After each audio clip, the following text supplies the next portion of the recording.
नमस्कार दोस्तों, आपका स्वागत है आपके YouTube चैनल मैथ सर्किल पर। आज हम 10th क्लास के चैप्टर नंबर 2 की शुरुआत करेंगे, जिसका नाम है पॉलिनोमियल्स, बहुपद। सबसे पहले बहुपद पढ़ेंगे। बहुपद क्या होता है? बहुपद इसमें दे रखा है एक बीजीय व्यंजक जिसमें चर राशियाँ केवल ऋणोत्तर पूर्णांक यानी कि धनात्मक तथा शून्य घात के रूप में हो, बहुपद कहलाती है। तो बहुपद यानी कि पॉलिनोमियल्स पढ़ने से पहले सबसे पहले हम कुछ टर्म समझेंगे। जैसे हमें पढ़ना है पहले चर। चर क्या होती है यानी कि, और अचर राशि क्या होती है। चर और अचर यानी कि कांस्टेंट और वेरिएबल। कांस्टेंट और वेरिएबल, इसको समझते हैं क्या होती है। पहले सबसे पहले हमें पढ़ेंगे चर राशि क्या होती है, फिर इसके बाद में अचर राशि। चर राशि जैसे एक एग्जांपल के लिए हमने कोई एक्सप्रेशन लिखा, बीजीय व्यंजक लिखा 4x प्लस 3। अगर यहाँ से हम x = 1 रखेंगे तो यहाँ से x की ये y की वैल्यू क्या होगी, इसको y के इक्वल मान लेंगे। तो यहाँ से y की वैल्यू क्या निकल के आएगी, x = 1 रखने से 4 एकम 4 और 3 7, यानी कि 7 वैल्यू आएगी। यदि x की वैल्यू यहाँ से 2 रखेंगे तो कितनी वैल्यू निकल गई, 4 दूनी 8 और 3 11, यानी कि हमारे x की वैल्यू कितनी निकल, टोटल वैल्यू निकल के आए y की 11। x = यानी कि 3 रखेंगे तो 4 3 12 और 3 15।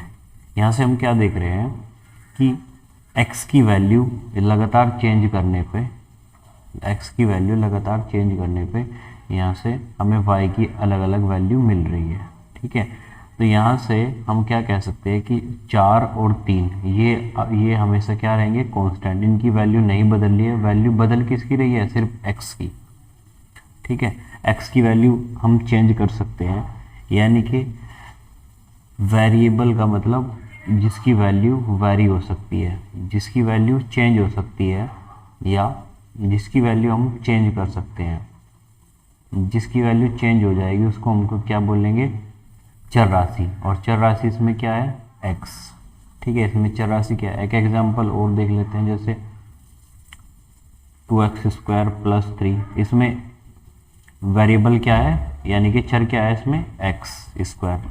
ठीक है, और कांस्टेंट क्या होगा, जैसे इसमें 4 और 3 ये क्या है, कांस्टेंट। ये क्या है, अचर, यानी कि 2 और 3 भी इसमें क्या है, एक अचर राशि है। ठीक है, तो हम इसको क्या समझे, अभी हमने क्या समझा कि चर राशि क्या होती है, जिनकी वैल्यू बदल जाती है, यानी कि जिनकी वैल्यू चेंज हो जाती है, उनको क्या बोलेंगे हम, चर राशि। और जिनकी वैल्यू चेंज नहीं होती यानी कि नहीं बदलती, जिनकी वैल्यू नो चेंज, जिनकी वैल्यू में कोई चेंज नहीं आता, उनको हम क्या बोलेंगे, अचर राशि। ठीक है, अब हमें पढ़ना है ऋणोत्तर पूर्णांक। ऋणोत्तर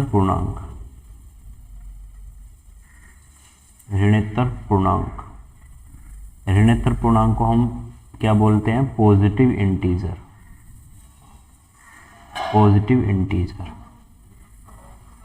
पॉजिटिव इंटीजर क्या होते हैं, नंबर लाइन ये है 0 1 2 3 4, इधर -1 -2 -3 -4,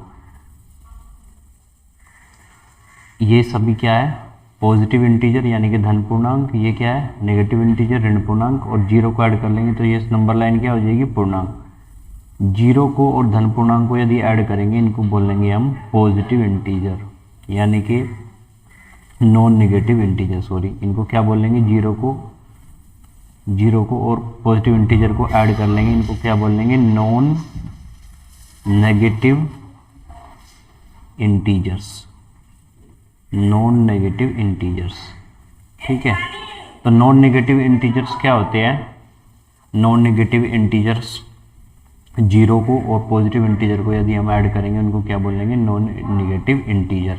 यानी कि वैल्यू होनी चाहिए, पॉजिटिव होनी चाहिए, हमेशा क्या होनी चाहिए, पॉजिटिव होनी चाहिए। ठीक है, तो अभी तक हमने क्या चीज़ें पढ़ी, हमने 3 चीज़ समझी है।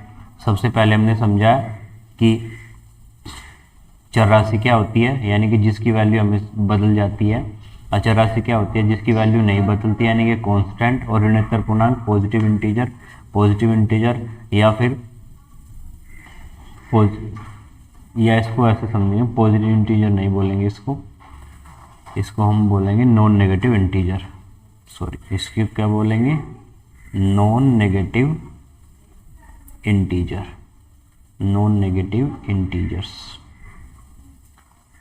तो अभी तक हमने पढ़ा चर राशि क्या होती है, जिसकी वैल्यू क्या होती है, बदल जाती है। अचर राशि क्या होती है, जिसकी वैल्यू में कोई चेंज नहीं होता। ऋणात्मक पूर्णांक यानी कि पॉजिटिव नॉन नेगेटिव इंटीजर क्या होती है, 0 1 2 3 ये सब क्या होते हैं, नॉन नेगेटिव इंटीजर। ठीक है, अब समझ लेते हैं हम पॉलिनॉमियल क्या होता है। पॉलिनॉमियल समझने के लिए ऐसा बीजीय व्यंजक यानी कि ऐसा अलजेब्रिक एक्सप्रेशन जिसमें चर राशियाँ यानी कि वेरिएबल की जो पावर होती है, वेरिएबल की पावर किस रूप में होनी चाहिए, नॉन नेगेटिव इंटीजर के रूप में होनी चाहिए। जैसे px is equal to a0 plus a1x a2 x square a3 x cube up to an x to the power n, यानी कि ऐसा बीजीय व्यंजक जिसमें चर राशि की जो पावर होती है, चर राशि यानी कि x, इसमें x क्या है, चर राशि है। चर राशि की जो घात होती है वो क्या होनी चाहिए, नॉन नेगेटिव इंटीजर होनी चाहिए। यानी कि हमें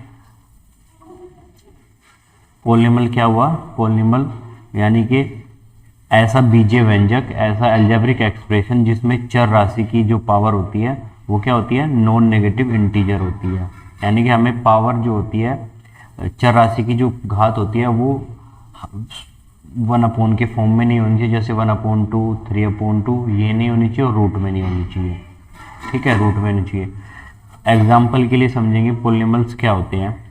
ठीक है, और यहाँ पे जो ये a0 a1 a2 a3 ये क्या होते हैं, कोफिशिएंट यानी कि गुणांक होंगे। ये क्या होंगे, गुणांक, कोफिशिएंट ऑफ वेरिएबल यानी कि चर के गुणांक है। ये चर के गुणांक क्या बोलेंगे, a0 a1 a2 a3 ये सब चर के क्या एक गुणांक है। अब एग्जाम्पल के लिए अगर हम समझे पॉलिनॉमियल्स अगर समझे, फॉर एग्जाम्पल के लिए जैसे हमने कोई पॉलिनॉमियल से लिखा 2x square plus 3x plus 1, ये क्या एक पॉलिनॉमियल है क्योंकि इसमें चरपद की घात क्या है, इसमें चरपद क्या है x, और चरपद की जो पावर होती है वो इसमें क्या दे रखी है, नॉन नेगेटिव इंटीजर। एक और एग्जांपल देख लेते हैं, जैसे 2x प्लस 3 ये भी क्या है, एक पॉलिनॉमियल है, इसमें चरपद की घात क्या है, नॉन नेगेटिव इंटीजर। पॉलिनॉमियल्स क्या नहीं हो सकते ये देख लेते हैं, ये पॉलिनॉमियल्स क्या नहीं हो सकते। पॉलिनॉमियल्स देखिए, अगर हमने कोई एग्जांपल लिखा x प्लस 1/2x, ये पॉलिनॉमियल्स नहीं हो सकता। क्यों नहीं हो सकता, इसको समझ लेते हैं। x प्लस, अगर x को ऊपर ले जाएंगे तो 1/2x टू दी पावर -1, यानी कि पावर किस में होगी, नेगेटिव इंटीजर, और पावर नेगेटिव इंटीजर नहीं होनी चाहिए, तो ये क्या नहीं है, पॉलिनॉमियल्स नहीं है। एक और एग्जांपल देख लेते हैं, जैसे x to the power √2 plus 5x square, ये क्या नहीं है क्योंकि इसमें x की पावर √2 मिल रही है, यानी कि ये इंटीजर नहीं है, तो ये भी क्या नहीं होगा, क्विक पॉलिनॉमियल्स नहीं होगा। तो पॉलिनॉमियल्स क्या होंगे, जिसमें चर राशि की घात क्या होनी चाहिए, धनात्मक पूर्णांक होनी चाहिए, और यानी कि पॉजिटिव नॉन नेगेटिव इंटीजर होनी चाहिए। चर राशि की जो घात होनी चाहिए वो नॉन नेगेटिव इंटीजर होनी चाहिए, ऋणात्मक पूर्णांक होनी चाहिए। ठीक है, अब हमें क्या समझना है, पॉलिनॉमियल्स यानी कि बहुपद। पॉलिनोमियल्स क्या होता है, इसको दो तरीके से यदि स्प्लिट करेंगे, यानी कि पोली और नोमियल्स। पोली का मतलब बहुत सारे, नोमियल्स का मतलब टर्म, यानी कि ऐसा बहुपद जिसमें बहुत सारे टर्म होंगे उसको क्या बोलेंगे, पॉलिनोमियल्स बोलेंगे, यानी कि बहुपद। अब पद के अकॉर्डिंग, टर्म के अकॉर्डिंग पॉलिनोमियल्स कई प्रकार के होते हैं। नंबर एक, पहला होता है मोनोनोमियल्स। मोनोनोमियल्स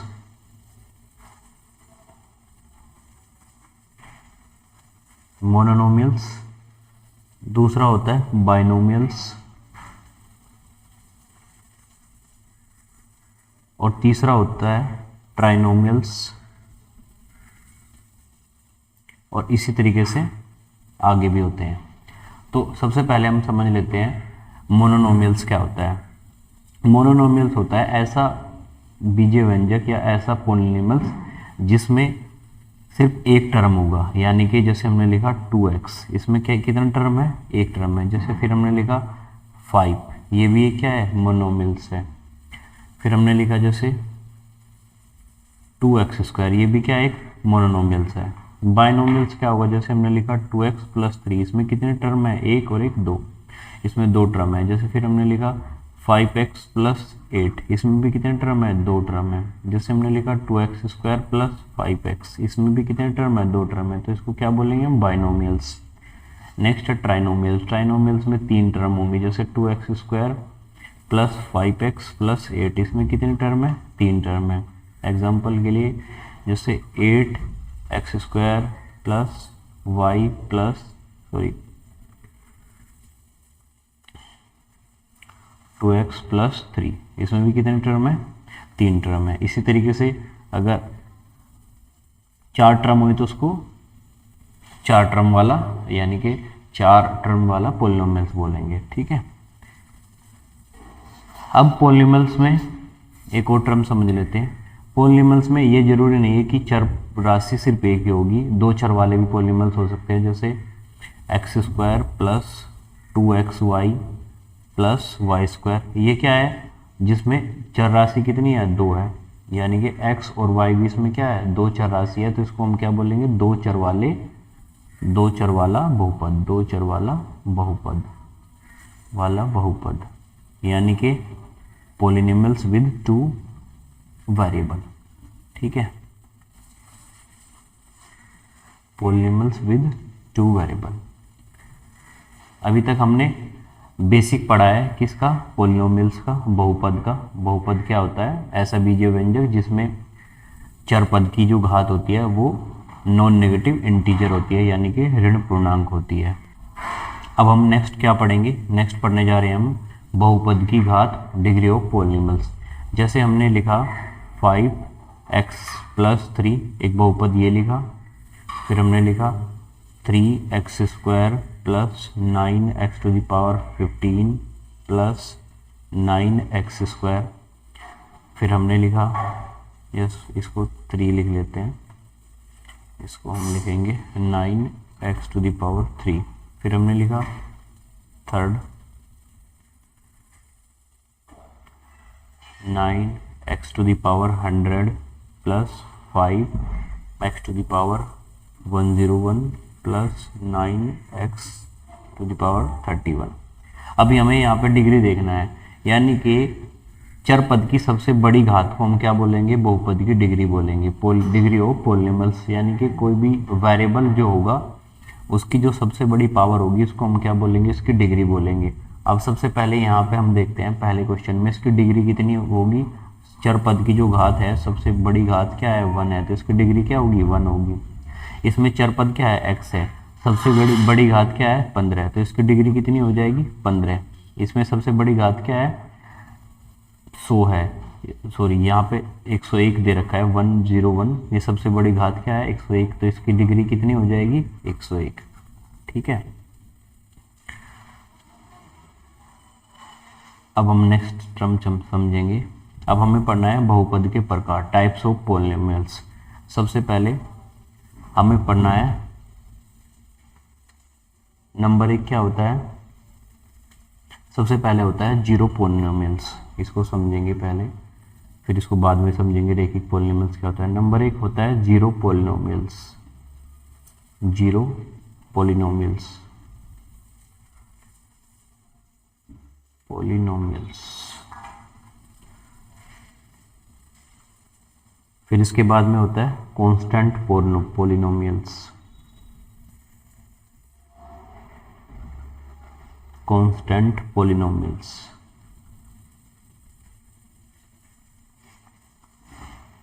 जीरो पोलिनोमियल्स क्या होता है, ये सबसे पहले हम कांस्टेंट पोलिनोमियल समझेंगे। जैसे हमने लिखा 5, ये क्या है, कांस्टेंट पोलिनोमियल्स। जैसे हमने लिखा -7, ये भी क्या है, एक कांस्टेंट पोलिनोमियल्स, यानी कि जिसमें सिर्फ कांस्टेंट होगा उसमें पोलिनोमियल्स, उसको हम क्या बोलेंगे, कांस्टेंट पोलिनोमियल्स। जैसे -31, ये भी क्या है, एक कांस्टेंट पोलिनोमियल्स। अब कांस्टेंट पोलिनोमियल्स की जो डिग्री होती है वो समझ लेते हैं, ये भी इंपॉर्टेंट है। डिग्री क्या होगी कांस्टेंट पोलिनोमियल्स की, डिग्री ऑफ कांस्टेंट पोलिनोमियल्स। जैसे हमने लिखा 7, अब सबसे पहले हमें इसमें, जैसे हमने लिखा 7x⁻0, ठीक है, इसको हम यहाँ से हमें चर पद की जो घात क्या दिख रही है, सबसे बड़ी घात 0, तो इसकी डिग्री कितनी होगी, 0। जैसे हमने लिखा -31 इंटू x⁻, इसको क्या लिख सकते हैं हम, 0। यहाँ से चर पद की घात कितनी है, सबसे बड़ी घात 0, तो इसकी डिग्री कितनी हो जाएगी कांस्टेंट पोलिनोमियल्स की, 0। तो हम क्या कह सकते हैं रिजल्ट के रूप में, कांस्टेंट पोलिनोमियल्स की डिग्री क्या होगी, 0। ठीक है, अब हम नेक्स्ट पढ़ेंगे क्या, जीरो पोलिनोमियल। जीरो पोलिनोमियल्स क्या होता है, जीरो को ही हम क्या बोलते हैं, जीरो पोलिनोमियल्स। अब जीरो पोलिनोमियल्स की जो डिग्री होती है वो क्या होती है, नॉट डिफाइन। अब इसको समझ लेते हैं नॉट डिफाइन कैसे होती है जीरो पोलिनोमियल्स की डिग्री। जैसे यहाँ था, हमें पता था कि 7 × x⁻0, ये क्या हो जाएगा, किसी की भी घात यदि 0 होती है उसकी वैल्यू 1 होती है, इसकी मल्टीप्लाई करेंगे तो क्या हो जाएगा, ये 7। ठीक है, लेकिन हम अगर 0 लिखा हमने और 0 की मल्टीप्लाई फिर हम x में करेंगे और इसकी पावर 0 लिखी, तो हमें पता है x की पावर 0 क्या होती है, 1 होती है, लेकिन 0 में इसकी मल्टीप्लाई करेंगे तो क्या हो जाएगा, 0 हो जाएगा। फिर एक और एग्जाम्पल लिखा हमने, 0 × x⁻2। अब ये x की पावर 2 है, लेकिन इसकी 0 में मल्टीप्लाई करेंगे हम तो क्या हो जाएगी, ये भी वैल्यू इसकी 0 हो जाएगी। फिर हम लिखा x⁻100, तो इसकी भी वैल्यू क्या हो जाएगी, क्योंकि 0 में मल्टीप्लाई करेंगे तो 0 हो जाएगी। तो हम यहाँ से डिफाइन नहीं कर पा रहे हैं कि x जो चर है उसकी घात क्या है, क्योंकि 0 से मल्टीप्लाई करेंगे तो सारी वैल्यू क्या हो जाएगी, 0। तो जीरो पोलिनोमियल्स की जो डिग्री होती है वो क्या होती है, नॉट डिफाइन। ठीक है, तो हमने यहाँ से 2 चीज़ें सीखी है। पहला सीखा है क्या, जीरो पोलिनोमियल्स क्या होते हैं, जीरो को हम क्या बोलते हैं, जीरो पोलिनोमियल्स, और जीरो पोलिनोमियल्स की जो डिग्री होती है वो क्या होती है, नॉट डिफाइन। नेक्स्ट हमने क्या पढ़ा है, कांस्टेंट पोलिनोमियल्स, यानी कि जितने भी कांस्टेंट होते हैं उनको सब क्या बोलेंगे हम, कांस्टेंट पोलिनोमियल्स, और कांस्टेंट पोलिनोमियल्स की डिग्री क्या होती है, 0। नेक्स्ट हमें क्या पढ़ना है, नेक्स्ट हम पढ़ेंगे क्या, रैखिक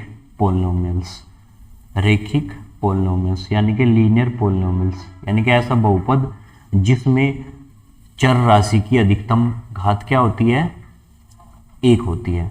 एग्जाम्पल के लिए, और या इससे पहले हमें एक चीज और पढ़नी है, मानक रूप पोलिनोमियल्स का स्टैंडर्ड फॉर्म ऑफ पोलिनोमियल्स। जैसे हमने क्या लिखा, 5x³ + 2x + 3x⁴ + 9x², ये क्या एक पोलिनोमियल्स है। लेकिन यदि हम इस पोलिनोमियल्स को x चर की बढ़ती घात या घटती घात में लिखेंगे तो इसको हम क्या बोलेंगे, स्टैंडर्ड फॉर्म ऑफ पोलिनोमियल्स। यानी कि जैसे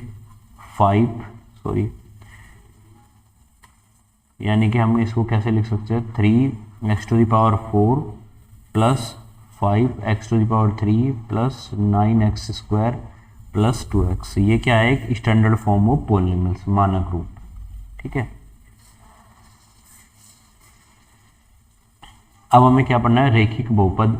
ऐसा बहुपद जिसमें चर राशि की घात अधिकतम घात क्या होती है, 1 होती है। एग्जाम्पल के लिए जैसे हमने लिखा 2x + 3, इसमें चर राशि क्या है, x है, x की अधिकतम घात क्या है इसमें, 1। तो ऐसे पॉलिनॉमियल जिनकी, ऐसा पॉलिनॉमियल जिसमें चर राशि की अधिकतम घात क्या होती है, 1 होती है, उसको हम क्या बोलेंगे, रेखिक बहुपद या लीनियर पॉलिनॉमियल्स। इसका स्टैंडर्ड फॉर्म क्या होता है रेखिक बहुपद का, ax + b। रेखिक बहुपद का ये क्या होता है, एक स्टैंडर्ड फॉर्म होता है।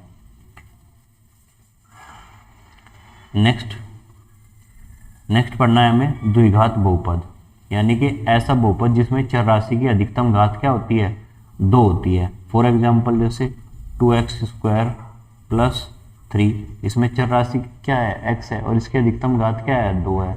ये क्या है, द्विघात बहुपद यानी कि क्वाड्रेटिक पॉलिनॉमियल्स। एक और एग्जांपल देखते हैं, 3y² + 5y + 9, ये क्या है, क्वाड्रेटिक पॉलिनॉमियल्स विद डिग्री 2, इसकी अधिकतम घात क्या है, 2। तो ये क्या है, द्विघात बहुपद। द्विघात बहुपद, इसका स्टैंडर्ड फॉर्म क्या होता है, स्टैंडर्ड फॉर्म यदि हम इसका लिखेंगे तो इसका स्टैंडर्ड फॉर्म होता है ax² + bx + c।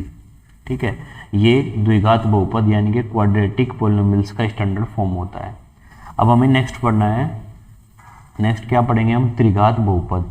ऐसा बहुपद जिसमें चर राशि की अधिकतम घात क्या होगी, 3 होती है, उसको हम क्या बोलेंगे, त्रिघात बहुपद यानी कि क्यूबिक पॉलिनॉमियल्स। एग्जाम्पल के लिए 3x³ + 9x² + 2, ये क्या है, एक त्रिघात बहुपद। ठीक है, इसका स्टैंडर्ड फॉर्म लिख लेते हैं। इसका स्टैंडर्ड फॉर्म क्या होगा, इसका स्टैंडर्ड फॉर्म होगा ax³ + bx² + cx + d। ये इसका क्या होगा, स्टैंडर्ड फॉर्म होगा।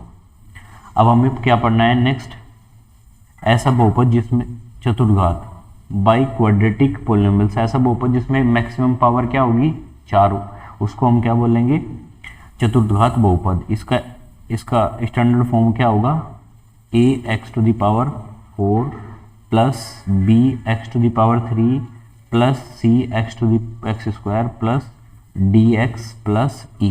ये इसका स्टैंडर्ड फॉर्म होगा। इसका एग्जाम्पल भी देख लेते हैं, जैसे 2x⁻³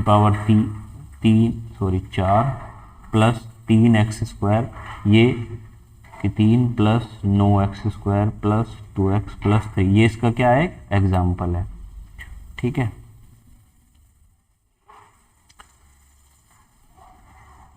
अब नेक्स्ट क्या पढ़ना है, दिए गए बिंदु पर बहुपद का मान निकालना। Value of a polynomials at a given point, किसी भी गिवन पॉइंट पे किसी पॉलिनॉमियल्स की हमें वैल्यू कैसे निकालनी है। जैसे हमने कोई पॉलिनॉमियल्स दे रखा है, px = 5x² + 2x + 3, ये हमें पॉलिनॉमियल्स दे रखा है और हमें किसी भी पॉइंट पे इसकी वैल्यू निकालनी है। जैसे x = हमें 2 पे इसकी वैल्यू निकालनी है, x = 2 पर, x = 2 पर हमें इस पॉलिनॉमियल्स की वैल्यू निकालती है। तो हमें क्या करना पड़ेगा, जहाँ पे भी x है वहाँ पे इसकी वैल्यू 2 रख देंगे, यानी कि क्या हो जाएगा, p2 = 5 × यहाँ पे भी 5 × 2 to the power 2 + 2 × 2 + 3। तो यहाँ से सोल्व करेंगे, 5 × ये कितना हो जाएगा, 2 दूनी 4 प्लस ये 2 दूनी 4 + 3, इसको क्या सोल्व कर लेंगे, 5 × 20, 20 + 7 यानी कि 27। यहाँ से हम क्या कह रहे हैं कि इस पॉलिनॉमियल्स की, इस बहुपद की x = 2 पे जो वैल्यू है, p2 पे जो वैल्यू है वो कितनी आई है, 27। ठीक है, तो अगर हमें किसी भी पॉइंट पे किसी पॉलिनॉमियल्स की वैल्यू निकालनी है तो उस पॉइंट की वैल्यू उस पॉलिनॉमियल्स में रख देंगे और वैल्यू निकल के आ जाएगी। ठीक है, अभी नेक्स्ट क्या पढ़ना है, बहुपद के शून्यक, zeros of polynomials. Important concept है ये। एक एग्जांपल के थ्रू समझेंगे। जैसे हमने लिया px इजकल टू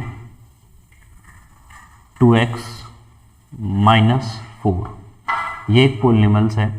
यदि हमने x इजकल टू इसमें क्या पुट किया 2, x इजकल टू 2 पे हमने इसकी वैल्यू निकालने की कोशिश की है, x इजकल टू 2 पे, x इजकल टू यदि हमने 2 पे इसकी वैल्यू निकालने की कोशिश करी तो यहाँ से हमें क्या मिला देखते हैं। यहाँ से मिला 2 इंटू 2 माइनस 4, यानी कि 2 दूनी 4 माइनस 4, हमें वैल्यू निकल के आई 0। यहाँ से एक कॉन्सेप्ट समझ में आया, यदि किसी पॉलिनॉमियल्स कोई हमें पॉलिनॉमियल्स दे रखा है और जिस पॉइंट पे हमें उसकी वैल्यू निकालनी है वो वैल्यू रखने से उस पॉलिनॉमियल्स की वैल्यू 0 आ रही है, तो वही वैल्यू उस पॉलिनॉमियल्स की क्या हो जाएगी, जीरोज, यानी कि शून्यांक कहेंगे हम उस पॉलिनॉमियल्स के। एक बार फिर समझेंगे, यदि हमें कोई पॉलिनॉमियल्स दे रखा है और हमें कोई वैल्यू उसमें पुट करने पे, चर राशि का मान उस पर पुट करने पे उसकी वैल्यू 0 आ रही है, तो हम इस जो वैल्यू हमने इसमें रखी है उसको हम क्या बोलेंगे, जीरोज, यानी कि शून्यांक। ठीक है, एक एग्जांपल के थ्रू और समझ लेते हैं इसको, एक और एग्जांपल देखेंगे। जैसे हमने लिखा px is equal to 2x square plus 2x plus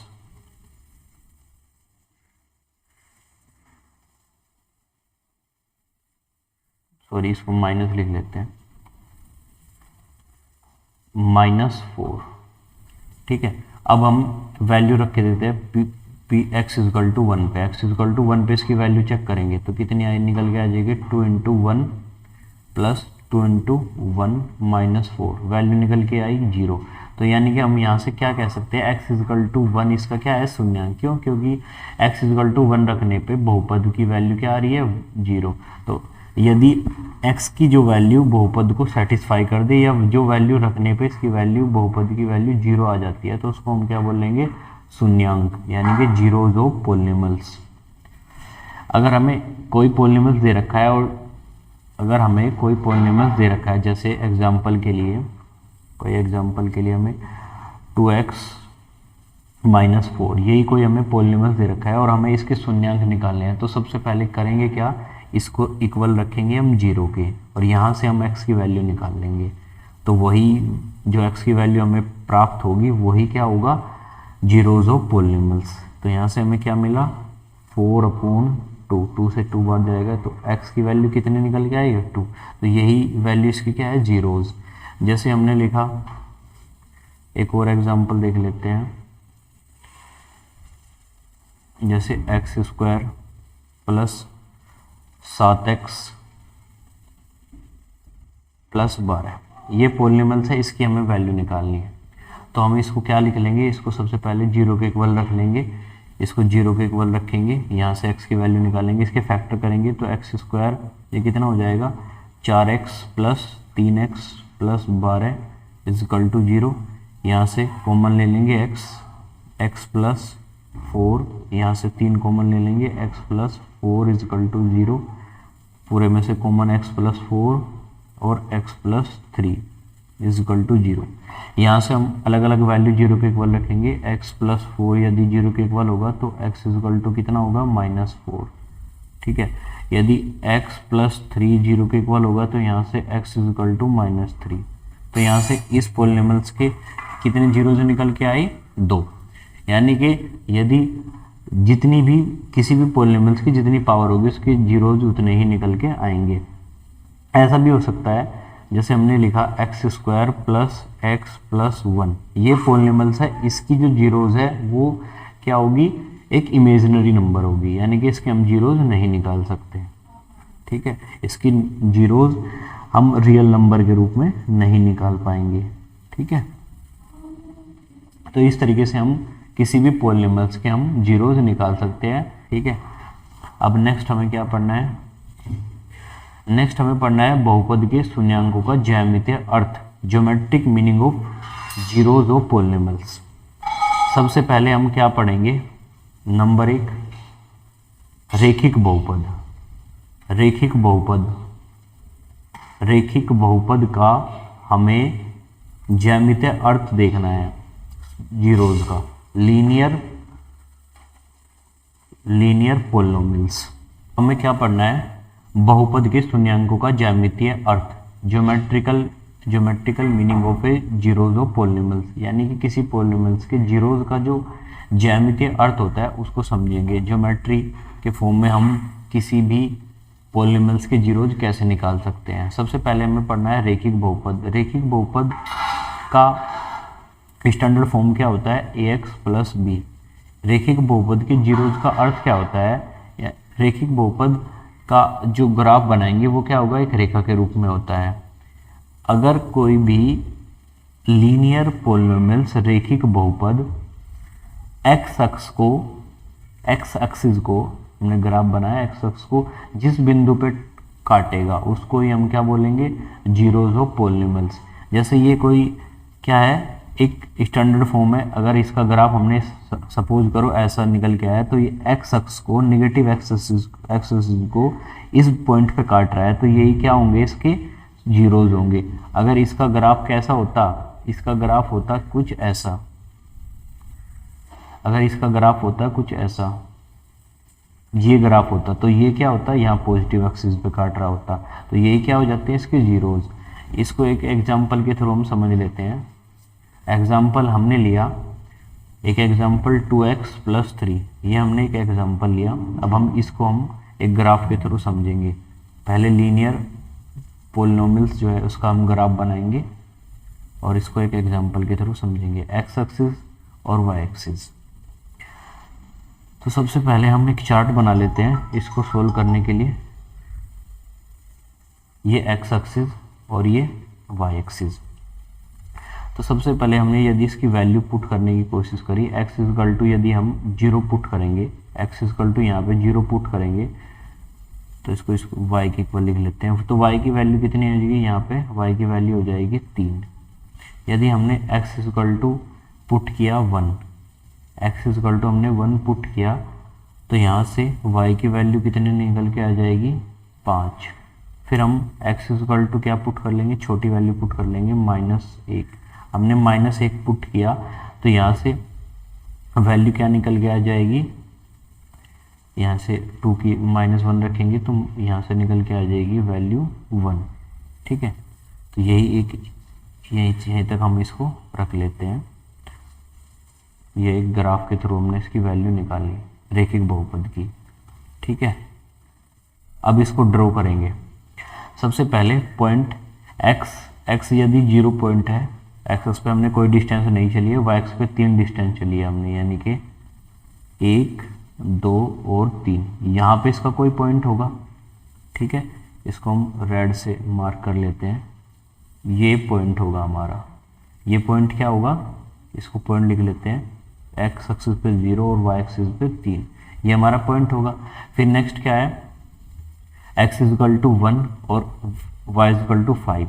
x = 1 यहाँ पे कोई पॉइंट होगा और y = यहाँ पे मान लेते हैं ये 4 और ये 5, तो यानी कि ये कोई यहाँ पे एक पॉइंट होगा।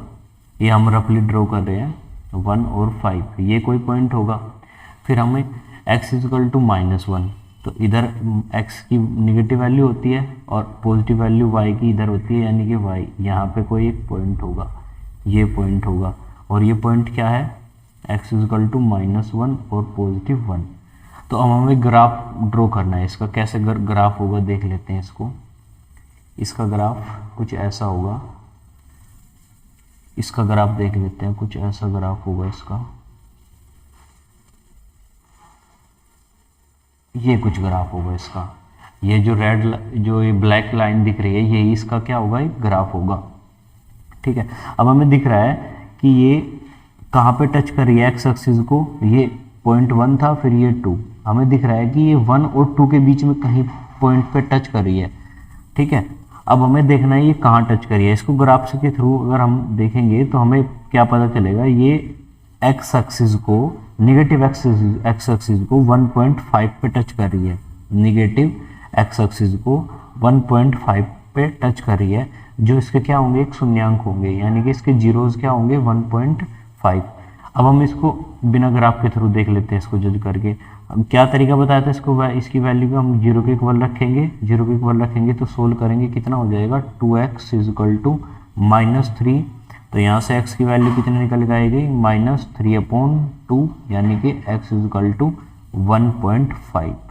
तो यही क्या हमें, अगर हमने सोल्व किया तो जीरोज क्या निकल के आए 1.5 माइनस के, और हमने ग्राफ के थ्रू क्या देख लिया 1.5 इसके क्या है जीरोज। तो अगर हमें कोई भी लीनियर पॉलिनॉमियल दे रखा है तो हम उसके जीरोज ग्राफ के थ्रू इस तरीके से हम निकाल सकते हैं। अब हमें नेक्स्ट क्या पढ़ना है, नेक्स्ट हम क्या पढ़ेंगे, नेक्स्ट इम्पोर्टेंट हमें क्या पढ़ना है, हमें पढ़ना है द्विघात बहुपद। अब हमें क्या पढ़ना है, द्विघात बहुपद, द्विघात बहुपद यानी कि क्वाड्रेटिक पॉलिनॉमियल्स।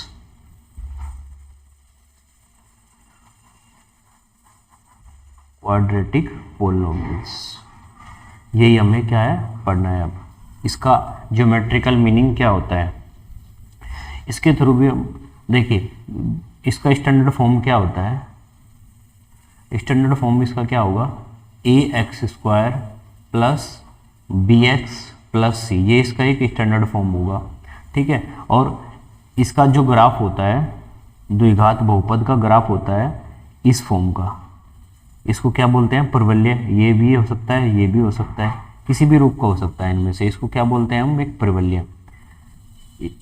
अब इसको समझने के लिए इसको क्या बोलेंगे इलिप्स, इलिप्स की फॉर्म होती है, इसको हम 11th क्लास में पढ़ेंगे। तो सबसे पहले हम कोई भी एग्जाम्पल मान लेते हैं। एग्जाम्पल के लिए हमने कोई पॉलिनॉमियल्स क्या, एक एग्जाम्पल लिया हमने इसका, एक एग्जाम्पल मान लेते हैं जैसे x² प्लस 4x प्लस 3, ये हमने एक एग्जाम्पल लिया। तो हम इसको ग्राफ के थ्रू देखते हैं, एक्स एक्सिस इसको y के इक्वल मान लेते हैं, y इजकल टू, और ये y एक्सिस। तो यहाँ से वैल्यू पुट करेंगे, यदि x इजकल टू हम 1 पुट करते हैं तो y की वैल्यू कितनी निकल के आ जाती है 4 और 1 8, y की वैल्यू कितनी निकल के आ जाती है 8। अब x इजकल टू हम कर लेंगे पुट क्या 0, तो यहाँ से y की वैल्यू निकल के आ जाएगी कितनी 3। x इजकल टू यदि हम -1 पुट करते हैं, x इजकल टू -1 पुट कर लेंगे तो 1 यहाँ हो जाएगा, और ये -4 और 4 3 ये हो जाएगा पॉजिटिव, और ये 1, तो यानी कि ये की वैल्यू क्या हो जाएगी 0, ठीक है। अब एक और लिख लेते हैं इसको, x इजकल टू 2 पुट कर लेते हैं। x इजकल टू यदि 2 पुट करेंगे तो 2 दूनी 4 और 4 दूनी 8, 8 और 4 12 और 3 15, तो वैल्यू कितनी हो जाएगी 15। और एक और लिख लेते हैं -2, यदि -2 पुट करेंगे तो कितना हो जाएगा ये 4 और ये -8, -4 बचेंगे, -4 और +3 यानी कि -1। तो अब हम इसको ग्राफ पे प्लॉट कर लेते हैं। इसको ग्राफ पे बनाने के लिए इसको हम समझेंगे सबसे पहले, ये x एक्सिस और ये y एक्सिस। तो ग्राफ पे बनाने के लिए पहले x इजकल टू 1 होगा, x इजकल टू 1 होगा तो y की वैल्यू 8 होगी, यानी कि 1 2 3 4 5 6 7 8 कहीं जाके यहाँ पे बनेगा, यानी कि ये पॉइंट हो जाएगा हमारा, ठीक है। इसको क्या लिख लेंगे 1 और 8, ठीक है। अब x इजकल टू 0 और y इजकल टू 3, तो यानी कि यहाँ पे मान लेते हैं कहीं पे, ये हो जाएगा हमारा, ठीक है। ये एक रफली ग्राफ है, ये हो जाएगा यानी कि 0 और 3। फिर हम देख लेते हैं x इजकल टू -1, यहाँ पे -1 होगा और y की वैल्यू क्या हो रही है 0, तो यही हमारा यहाँ पे पॉइंट हो जाएगा, यानी कि -1 और 0। फिर नेक्स्ट क्या है 2 और 5, x इजकल टू 2 यहाँ हो जाएगा, और ये 15 बहुत ऊपर जाएगा, इसको सपोज करो यहाँ पे मान लेते हैं, इसको यहाँ पे मान लेते हैं, इसको सपोज कर लेते हैं। फिर इसी प्रकार से x इजकल टू -2 ये होगा -2 और -1 इधर होगा, यानी कि यहाँ पे कुछ ग्राफ होगा, ठीक है। तो हम इसको ग्राफ को कैसे प्लॉट करेंगे, इसको देख लेते हैं, इसको मिलाएंगे ऊपर से ऐसे ऐसे कुछ ग्राफ होगा, ये ऐसे ग्राफ जाएगा ये, ठीक है। और ये हमें क्या दिख रहा है, किस शेप का है ये अच्छा नहीं बना, थोड़ा सा इसको हम अच्छे से बना लेते हैं।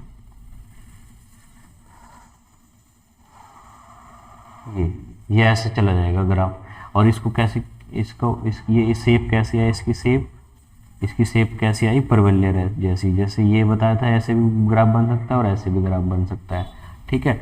अब ये एक्स अक्ष को जिस पॉइंट पे यहाँ पे टच कर रहा है, एक्स अक्ष को जिस पॉइंट पे टच कर रहा है वो इसके क्या हो जाएंगे, शून्यांक हो जाएंगे। तो यहाँ पे एक्स अक्ष को 2 पॉइंट पे, यहाँ पे और यहाँ पे 2 पॉइंट पे टच कर रहा है, तो इसके शून्यांक कितने हो जाएंगे, मैक्सिमम 2। अब इसके लिए 3 केस बनेंगे, केस इसको समझ लेते हैं, इसके 3 केस बनेंगे। अब केस नंबर 1, स्टैंडर्ड फॉर्म क्या था इसका, स्टैंडर्ड फॉर्म अभी लिखा था हमने, स्टैंडर्ड फॉर्म क्या था, ax² plus bx plus c, ये इसका एक स्टैंडर्ड फॉर्म था। अब यहां से 3 केस बनेंगे, केस नंबर 1 इसको समझ लेते हैं। जैसे यदि a की वैल्यू ग्रेटर देन 0 है तो इसका शेप कैसे बनेगा, अपवर्ड, यानी कि ऊपर की तरफ ये खुला होगा और नीचे की तरफ बंद होगा। यदि a की पॉजिटिव वैल्यू है, और यदि a लेस देन 0 है तो इसका शेप कैसे बन जाएगी, ऐसे नीचे की तरफ खुला हुआ, ठीक है। ये इंपॉर्टेंट है समझने के लिए। जैसे अगर हमें क्वेश्चन कोई दे रखा है 5x² प्लस 3x प्लस 2, तो हम सीधा यहाँ से देख के क्या कह सकते हैं, x की पॉजिटिव वैल्यू है तो इसका शेप कैसे बन जाएगी, इस तरफ की। और यदि ये -5 होता तो शेप कैसी बन जाती है, ऐसी, ठीक है। अब केस कितने बनेंगे, 3। पहला केस क्या है, पहले केस में क्या हो सकता है,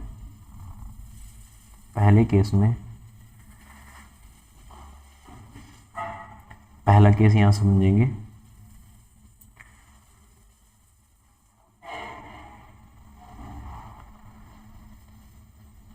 पहले केस में ऐसा बन सकता है, शेप ऐसी आ सकती है, ठीक है, या फिर ऐसी शेप आ सकती है, ठीक है। अब केस नंबर 2 में देख लेते हैं इसको।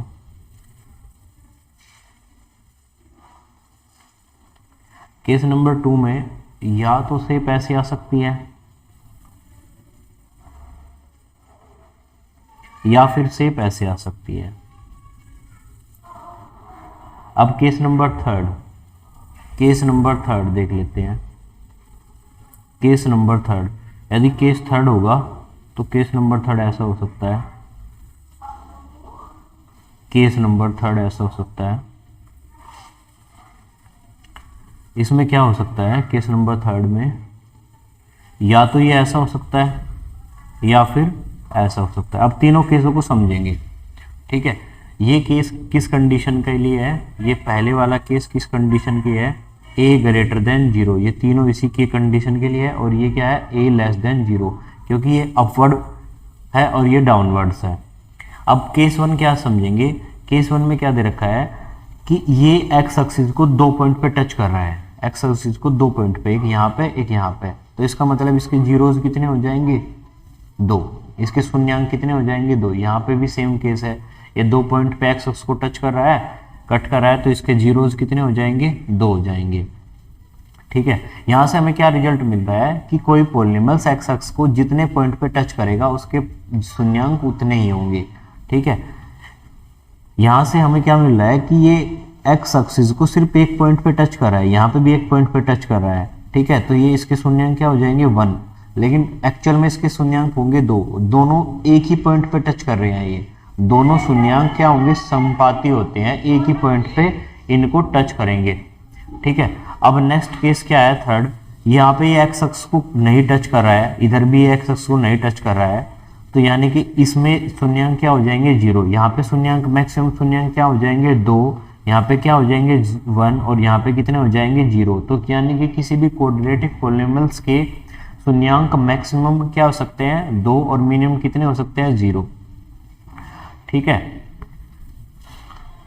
अब जैसे एक एग्जांपल के लिए हमने कोई ग्राफ ऐसा बनाया, हमने ग्राफ बनाया कुछ ऐसा, ठीक है, ग्राफ बनाया कुछ ऐसा। तो यहाँ से अगर आपसे कोई पूछे कि इसके शून्यांक कितने हैं, यहाँ से शून्यांक की बात करें तो हम शून्यांक क्या टच कराए 1 पॉइंट पे, 2 पॉइंट पे, 3 पॉइंट पे, 4 पॉइंट पे। तो इसके शून्यांक यानी कि इसके जीरोज कितने हो जाएंगे, इसके जीरोज हो जाएंगे हमारे 4। ठीक है। तो अभी तक हमने क्या देखा, ग्राफिकल फॉर्म में किसी भी पॉलिनोमियल्स के शून्यांक कैसे निकालते हैं। कोई भी पॉलिनोमियल्स एक्स एक्सिस को जितने पॉइंट पे टच करेगा उनको हम क्या बोलेंगे जीरोज। ठीक है। अभी हमने ग्राफिकल फॉर्म इनकी देखी है। अब हमें पर्सनावली 2.1 का पहला क्वेश्चन देखना है। इसमें सिर्फ एक ही क्वेश्चन है।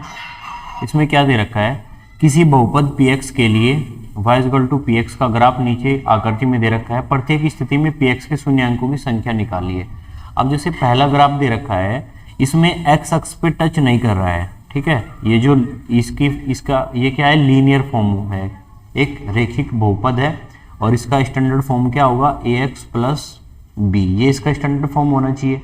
लेकिन ये x एक्सिस को कहीं पे भी टच नहीं कर रहा है, तो इसके शून्यांक कितने हो जाएंगे, इसके शून्यांक हो जाएंगे 0। ठीक है।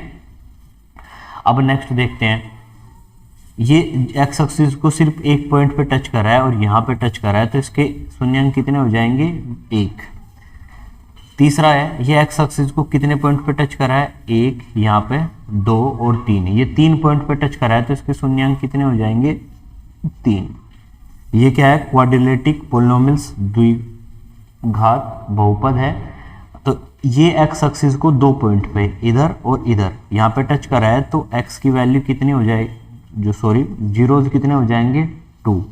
और ये अपवर्ड है, तो इसका मतलब ये क्या होगा, इसकी a > 0 है और इसका स्टैंडर्ड फॉर्म क्या होगा ax² + bx + c। ठीक है।